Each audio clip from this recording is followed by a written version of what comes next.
Good morning. We are extremely pleased that you are here. It is good to come together for the purpose of co-creating. Do you agree? Yes.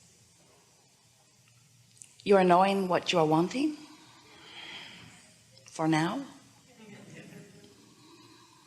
It's a good thing, yes. Clarity of desire is so much more important than you may realize. Clarity of desire not laced with doubt. But that's not the easiest thing sometimes, is it? If you have a desire that you've been desiring for a while and you want it to come to full fruition where you can enjoy it fully in your physicality, and it hasn't come about, then it's hard not to notice that it hasn't come about, because after all, you do have physical awareness, physical senses, and so it's logical that you would be sifting through the variety of your life and noticing what's there that you like and what's there that you don't like and what's missing that you would like to come. That's a logical thing. But if you get too carried away in that observation of what is missing, then your vibration may be so full of what's missing that it can't come. It's an interesting thing, isn't it? Doesn't seem right, we know, especially when you first begin to hear about it, that this is a universe that's based upon attraction, and you get what you think about whether you want it or not. So if you're thinking about something that you don't want, then something that you do want can't come instead. One of the good things about you, humans, blessed beings, leading edge creators, we love you so much, you know what's coming next, is that you're fickle. So you don't focus on anything for very long, really. Your thoughts sort of move about depending on what's going on, and that can be an advantage to you if there are things that you don't want that might be occupying your thought process, because if you get distracted from those things and begin focusing upon other things that you don't have so much pushing against vibration about, then things can get better for you. But it's far better, instead of just randomly observing all over the place at whatever's loudest in your experience, it's so much better when you decide to be a deliberate creator and get good at being a deliberate creator. And a deliberate creator is, by our definition, someone who cares about how they feel and guides their thoughts to the best feeling thought that they have available to them right now. Now, we offered those words specifically, the best feeling thought that you can find right now, because sometimes you're in a place where only good feeling thoughts are flowing to you. Sometimes you get on a sort of rampage of appreciation where the momentum of your vibration is so much that only good feeling thoughts are occurring to you. And sometimes you can't find a good feeling thought for the life of you. Sometimes it feels like your thoughts are thinking you, because your mind is just full of thoughts that you don't want to be there, but you can't change the subject sometimes. And that's because law of attraction is managing things.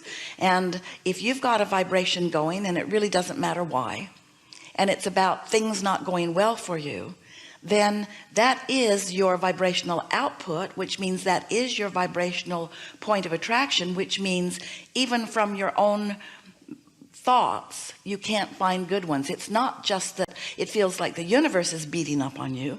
It's not only that it feels like people around you aren't being all that nice. It's that you yourself are beating up on yourself with your own thoughts that don't feel good.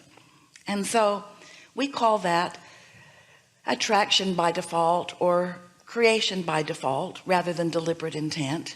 And it's a natural thing, but you can, not all at once, but you can gradually improve that.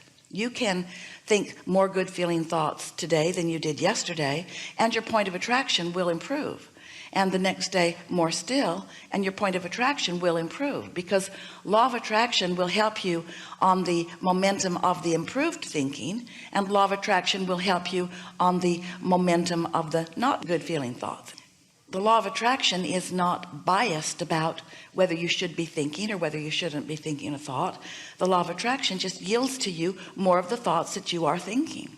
And so if you can catch your thoughts in the early subtle stages of each day, and the reason we say of each day is because while you are sleeping, the momentum of your thoughts does subside because your active attention to them isn't happening.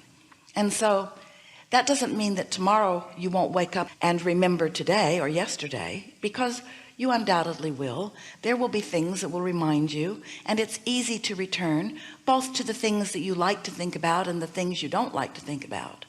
But in the morning, when you first awaken, the momentum of all thought has subsided so substantially that you could begin a better feeling trend if you wanted to, or if you decide to. And that really is where your power is. It's in those early thoughts in the new morning, or those early thoughts after meditation, after you've quieted your mind, because in the lack of momentum, you can choose the momentum that you would like to incur.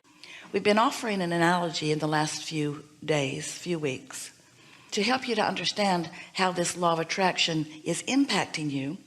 So we ask you to visualize a train on a track, and the track is on flat land. It's not in a mountain pass. There's no incline. It's just a nice flat track, and you're the train. So you're sifting through life experience and knowing what you don't want, and in that process you know what you do want. You never know more clearly what you do want than when you're looking at something that you don't want. So when you know what you don't want, you launch what we've been calling a rocket of desire, because it's a vibration that emanates from you, and it is pronounced and important, even though often you are unaware that you're even launching the rocket. But you set forth this vibrational thought or energy, and in our analogy, it's like putting a powerful engine on that end of your train, and that engine now immediately begins moving you toward this new desire. But if you're like most people, even though you've launched this rocket of what you do want, since you launched it from an awareness of what you don't want, your awareness of what you don't want puts an engine on the other end of the train going the other way. So in the beginning, even though you have a new desire, you have an awareness of where you already are about the same subject, and usually they are opposing thoughts, so you don't get any immediate response from your new thought. Now if you could launch a new thought and not contradict it with the reality that you are currently living, if you could have a desire and have it be absent of doubt, then you'd begin to get momentum right away.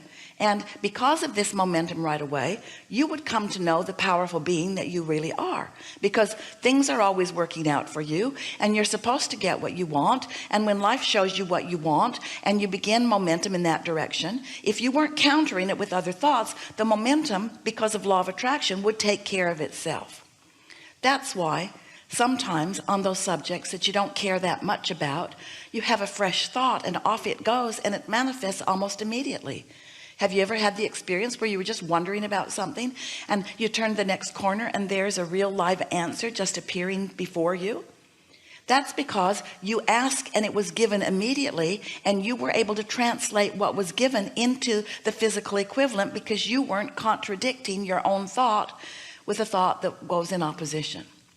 And you know, the thoughts that are most in opposition to your new desires, very simple. The thoughts that are most in opposition to your new desires are your awareness of what is, because what is what's made you want more. So you want more and it's coming, but then you notice what is and you put an engine on the other end of your train. Isn't that interesting? So how does someone become so good at only thinking about what you want?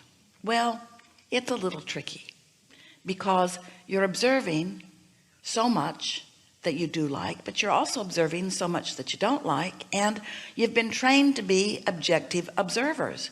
You've been trained to be fair-minded, to be balanced. You've been trained to weigh the pros and the cons and the pluses and the minuses. After all, how can you make a good decision unless you do that? Well, we are not in disagreement with that at all, because we know that sifting through the variety of what you're living is what causes you to launch those rockets. We just want you to launch them and then follow the direction of the new launch, rather than defend the new launch by justifying that you need it because what isn't enough for you.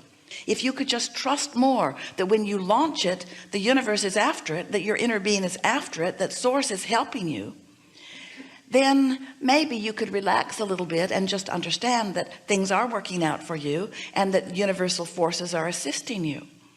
But since you seem to be having a hard time understanding that, we have come into your experience in order to explain to you how the laws of the universe work, and more important, who you are in this universe on this leading edge. You are creators out here on the leading edge of thought, where thought turns to things, where you get full manifestations of the ideas that are occurring to you as you are moving through life